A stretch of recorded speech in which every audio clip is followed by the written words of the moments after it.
তো দেখো বন্ধুরা, এখানে আমরা গিফট কিনতে এসেছি। আমাদের বন্ধুর বিয়ে, মানে আমাদের নার্সিং স্টাফের বিয়ে। তো আমরা বিয়েতে যেতে পারিনি, আমরা রিসেপশনে যাব। তো দেখো এখানে আমি ডিউটি থেকে বেরিয়ে একটু এসে তো গিফট কিনতে এসেছি, না হলে তো সময় হবে না বলো। তো তাই আর কি দেখো, এখন আমার ডিউটি চলছে। তো ডিউটি থেকে বেরিয়ে আমি আর সোনি দিদি এসেছি গিফট কিনতে। সোনি দিদি নাইট ডিউটি, ও বাড়ি থেকে এসেছে। তো দুজন মিলে তো দেখো এখানে অনেক গিফট দেখাচ্ছে জানো, কিন্তু কোনোটা পছন্দ হচ্ছে না জানো বন্ধুরা। মানে সুন্দর গিফট কিন্তু বিয়েতে দেওয়ার জন্য। তো এরকম দেখলাম, এগুলো কেমন লাগছে বন্ধুরা কমেন্টে জানিও তোমরা, তোমাদের কেমন লাগছে। তো অবশেষে একটা নিয়ে নিলাম গিফট, কারণ দেরি হয়ে যাচ্ছে বাড়ি পৌঁছতে হবে। তারপর দেখো আমরা বিয়ে বাড়িতে বেরিয়ে পড়েছি, সবাই মিলে আছি গাড়িতে। আমাকে কেমন লাগছে তোমরা কমেন্টে জানিও। এখানে দেখো এই যে সোনি দিদি, তারপর মধুমিতা, তারপরে প্রবীর, আমাদের স্টাফের ওয়াইফ আর কি। আমরা সবাই মিলে যাচ্ছি, খুব মজা হচ্ছিল, মানে খুবই খুশি জানো সবাই। তো আমার না যাওয়ার ঠিক ছিল না জানো, তারপরে এত করে সবাই বলছে, তো ভাবলাম চলেই যাই। কারণ তো দেখো এখানে সবাই মিলে, তো দেখো আমি পেছনটায় বসেছি, কারণ কি বলতো, আমাকে না বাড়ির এখানে যে শেষে উঠেছি আমি।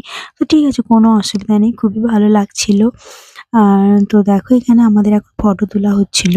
তো দেখো সবাই মিলে আমরা ফটো তুলছিলাম, অনেক সুন্দর, মানে খুবই মজা হচ্ছিল।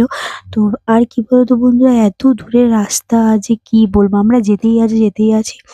অবশেষে তো আমাদের সবার খিদে লেগে গেছিল, এরকম একটা ব্যাপার, মানে খুব খিদে পেয়ে গেছে। কারণ আমরা ডিউটিতে সেই দুপুরে খেয়েছিলাম জানো, তারপর আর খাওয়া হয়নি। এখন বেজে গেছে তোমার ১০টা, ৯:৩০ এরকম বেজে গেছে, ৯:৩০ ১০টার মতো।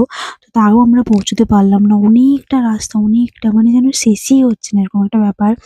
তো দেখো এখানে আমাদের গিফটগুলো রাখা আছে, আর আমি এখানে বসেছি। তো আমাকে কেমন লাগছে বন্ধুরা কমেন্টে জানিও। তো চলো এখানে আজকে আমাদের প্রকাশ দাদের বিয়ে। তো তাই আর কি প্রকাশ আর মধুমিতা দুজনেই মানে স্টাফ ছিল আর কি। তো তাদের দুজনেরই একসাথে বিয়ে হচ্ছে, মানে কাল বিয়ে হয়ে গেছে, আমরা যাচ্ছি রিসেপশনে বুঝলে। তো দেখো এখানে গাড়িটা দাঁড় করিয়েছি, তো আমাদেরকে সুদীপ নিতে এসেছিল। তো তারপরে এখানে আমরা হচ্ছে একটু খাওয়া দাওয়া করব। তো খুব খিদে পেয়ে গেছিলো জানো। তো তারপরে এত খিদে পেয়ে গেছিলো, তারপরে এখানে একটা মাজা আর প্যাটিস কেনা হলো, মানে কিনে খাওয়া হলো, সবাই মিলে খেলাম। তো দেখো তারপর বন্ধুরা, সামনে যে গাড়ি লাইটটা দেখতে পাচ্ছ, এটা মানে সামনে সুদীপ আমাদের নিতে এসেছিল, অনেকটা রাস্তা। তো দেখো এখানে রাস্তা যেন শেষই হচ্ছে না বন্ধুরা, জঙ্গল জঙ্গল।